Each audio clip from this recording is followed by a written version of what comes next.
অনেক ফাসেক লোকেরা ব্যবসা করে, যে ব্যবসা জায়েজ নাই, পাঁঠার ব্যবসা, 5 টাকা 10 টাকা করে নেব এক এক পাঁঠির উপরে, জায়েজ নাই।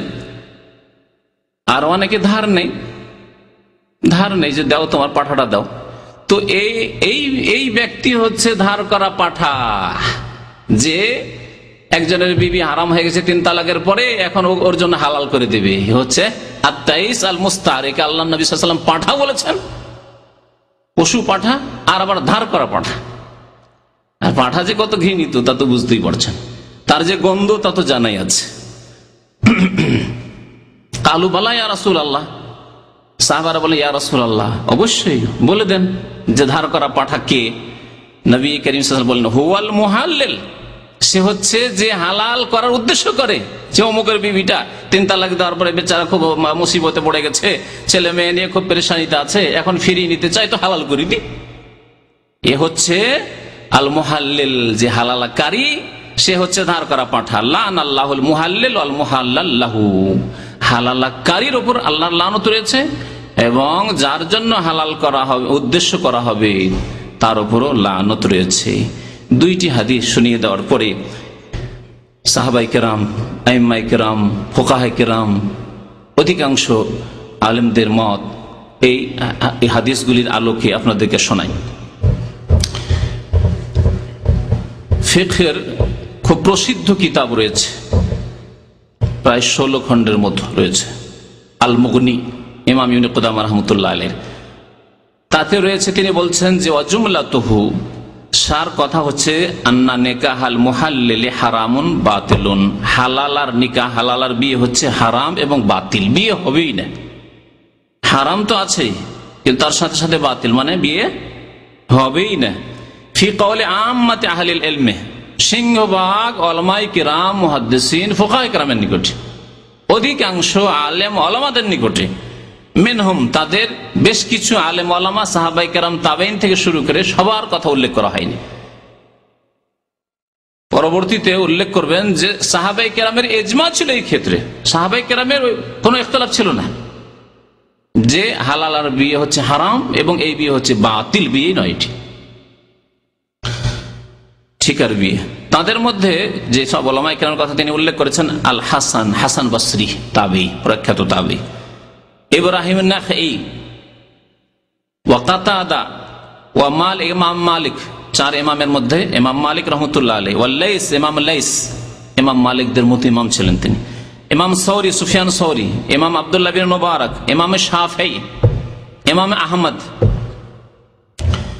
ওয়াসাওয়ান কাল, বলছে যেইভাবে এই হালালার এই ঠিকার বিয়ে করুক না কেন, যেমন যাওয়াজতুকাহা ইলা আনতাতাহা, বিয়ে দেওয়ার সময় বলছে যে দেখো তোমার সাথে বিয়ে দিচ্ছি, কিন্তু এর সাথে 1 রাত থেকে ফিরিয়ে দিবে, এইভাবে হয়তো বিয়েটা দিচ্ছে।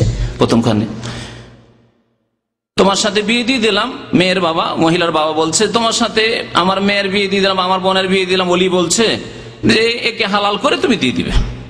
আও শারাত আন্নাহু ইযা আহাল্লাহা, হালাল করে দিবে, হালাল করে দেওয়ার পরে তোমাদের এই নিকাহ থাকবে না বললো, ফিরিয়ে দিবে, তালাক দিয়ে দিবে বললো, অথবা না হালাল করে দিলে 1 রাত রাখার পরে তুমি, তোমার মাঝে আর আমার মেয়ে আমার বোনের মাঝে এই বিয়ে থাকবে না, ফালা নিকাহ বাইনাহুমা, এরকম বললো। অথবা এরকম বললো আও আন্নাহু ইযা আহাল্লাহা লিল আউয়াল তাল্লাকাহা, প্রথম ব্যক্তি আগের যে স্বামী ছিল বেচারা খুব পেরেশানিতে আছে, তার জন্য হালাল করে দেওয়ার পরে তুমি তালাক দিয়ে দিও।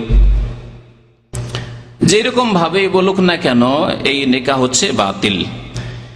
দলিল উল্লেখ করেছেন তারপরে ওই হাদিসগুলি, যে হাদিসগুলো লানাল্লাহুল মুহাল্লিল ওয়াল মুহাল্লাল লাহু, আবু দাউদ, ইবনে মাজাহ, তিরমিজি, এসব কিতাবের হাদিস। এই হাদিসটি সম্পর্কে ইমাম তিরমিজি রাহমাতুল্লাহ আলাইহি কি বলছেন শুনেন, বলছেন হাদিসুন হাসানুন সহিহ, এই হাদিস হাসান সহিহ, হাদিস বিশুদ্ধ হাদিস এবং অত্যন্ত সুন্দর হাদিস। ওয়াল আমালু আলাইহি ইনদা আহলিল ইলম, আর এই হাদিসের উপর আমল রয়েছে উলামায়ে কিরাম, আইম্মায়ে কিরামের নিকটে, মিন আসহাবিন নবী সাল্লাল্লাহু আলাইহি সাল্লাম, নবী করিম সাল্লাল্লাহু আলাইহি ওয়াসাল্লামের সাহাবায়ে কিরামের যুগ থেকে। মিনহুম, সাহাবায়ে কিরামদের অন্যতম হচ্ছেন ওমর ইবনে খাত্তাব, দ্বিতীয় খলিফা, আমিরুল মুমিনিন, তার মত। ও উসমান, তৃতীয় খলিফা উসমান রাদিয়াল্লাহু তাআলা আনহু, আবু বকর রাদিয়াল্লাহু তাআলা আনহুর মত, কিন্তু এখানে তার কথা উল্লেখ করা হয়নি, যেহেতু তার বক্তব্য হয়তো হাদিসের কিতাব আসেনি সেই জন্য, কিন্তু তাদের ঐক্যমত ছিল। ও আব্দুল্লাহ বিন ওমর, প্রখ্যাত সাহাবী, ওয়া হুয়া কাউলুল ফুকাহা মিনাত তাবেঈন, তাবেঈনদের মধ্যে যেসব ফুকাহায়ে কেরাম ছিলেন সবার মত। ওয়া রুবিয়া যালিকা আন আলী, চতুর্থ খলিফা আলী রাদিয়াল্লাহু তাআলা আনহু থেকে এই রিওয়ায়াত বর্ণিত রয়েছে যে হালাল বিয়ে ঠিক আর বিয়ে হারাম এবং বাতিল। ইবনে মাসউদ, আব্দুল্লাহ ইবনে মাসউদ থেকে, আব্দুল্লাহ ইবনে মাসউদের নাম আমার দেশের মজাবপন্থীরা খুব উল্লেখ করে, নিজে যখন সুযোগ সুবিধা রফায়দানের কথা যখন আসে না মনসুখ হয়ে গেছে। কারণ আব্দুল্লাহ ইবনে মাসউদ রাদিয়াল্লাহু তাআলা একটি হাদিস বর্ণনা করেছেন, আবু দাউদে আছে, যে আল্লাহর নবী সাল্লাল্লাহু আলাইহি ওয়াসাল্লাম একবার রফুল ইয়াদান করলেন নামাজে। এই তো দেখো আব্দুল্লাহ ইবনে মাসউদ রফুল ইয়াদানের ক্ষেত্রে আব্দুল্লাহ ইবনে মাসউদের হাদিস বয়ান করলেন, অথচ ইমাম আবু দাউদ স্বয়ং নিজে বলছেন যে হাযাল হাদিস লা ইয়াসিহু, বর্ণনা করে স্বয়ং নিজে ইমাম সাহেব বলছেন এই হাদিসের সনদ সূত্র সহি নয়, তারপর নিচ্ছে না, বলছি ইবনে মাসউদ বর্ণনা করেছেন। ঠিক আছে, আর বহু হাদিস জড়েছে রফুল ইয়াদানের, তাও করেন, আর 10 বার রফুল ইয়াদান করে একবার যদি নাও করেন অসুবিধা নেই। আর সেই ইবনে মাসউদ রাদিয়াল্লাহু তাআলা যখন বলছেন যে হালাল লানতের কাজ, হারাম কাজ, আর এই নিকাহ বাতিল, তখন কোনো ভ্রুক্ষেপ নেই। ফিকার কিতাবে আমার টেবিলে কদুরি রাখা আছে, নিয়ে আসলাম না সময়ের স্বল্পতার কারণে, যেটা খাইতে হয়তো সময় পাবো না। লিখছে ফকি সাহেব কদুরি যে হালাল আর নিকাহ হচ্ছে মাকরুহ। আশ্চর্য যে আল্লাহ পাকের লানত হচ্ছে, আল্লাহ পাকের লানত হচ্ছে। নবী কারীম সাল্লাল্লাহু আলাইহি ওয়াসাল্লাম বলছেন যে ধার করা পাঠা, আর বলছি কাজটি মাকরুহ। মাকরুহ।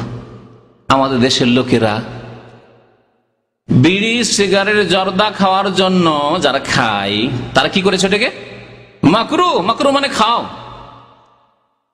মাকরুহ মানে খাও। আর দাড়িটাকে মন্ডন করার জন্য সেটাই করে দিয়েছে সুন্নত। মানে সুন্নত মানে মন্ডন করো, সুন্নত মানে মন্ডন করো, এর অর্থ এ হয় তাদের কাছে। আর মাকরুহ মানে খাও, পান করো, খাও। ইবনে মাসউদ রাদিয়াল্লাহু তাআলা আনহু বলছেন, ওয়াকালা ইবনে মাসউদ, শুনেন তার কথা শুনেন, তিনি বলছেন আল মুহাল্লিল ওয়াল মুহাল্লাল্লাহু মালউনুন আলা লিসানি মুহাম্মাদিন সাল্লাল্লাহু আলাইহি সাল্লাম। যে হালালাকারী, যে হেল্প করতে চাইবে যে ওর স্ত্রীটাকে হালাল করিয়ে দিই একদিন এক রাতে রেখে, আর যার জন্য হালাল করা হবে, দুইজনেই অভিশপ্ত মুহাম্মদ সাল্লাল্লাহু আলাইহি সাল্লামের মোবারক জবান দ্বারা, আলা লিসানি মুহাম্মদ সাল্লাল্লাহু আলাইহি সাল্লাম।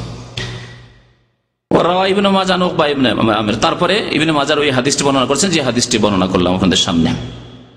3 নম্বরে আরেকটি হাদিস শুনেন। ইমাম আসরাম রহমতুল্লাহি আলাইহি কাবিসা বিন জাবির রাদিয়াল্লাহু তাআলা আনহু থেকে বর্ণনা করেছেন, কালা সামি'তু উমারা, আমি উমর ইবনে খাত্তাব রাদিয়াল্লাহু তাআলা আনহু, আমিরুল মুমিনিন, দ্বিতীয় খলিফা, যিনি মুলহাম, যিনি যে কোনো মত পেশ করতেন দেখা যেত যে ওহীর অনুকূলে হইত,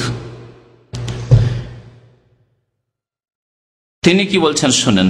ওয়ায়াখতুবুন নাস, একদিন খুতবায় উঠলেন ওমর ইবনে খাত্তাব রাদিয়াল্লাহু তাআলা আনহু, তার খেলাফত কালে খুতবা দিচ্ছেন মানুষকে, বক্তব্য করছেন, না বললেন ওয়ায়াকুল, হে মানব সকল শুনে রাখো, হে মুসলিমরা শুনে রাখো, ওয়াল্লাহি, আল্লাহর শপথ করে বলছি, লা উতিয়া বিমুহিল্লিন ওয়ালা মুহাল্লালিন লাহু ইল্লা রাজামতুহুমা,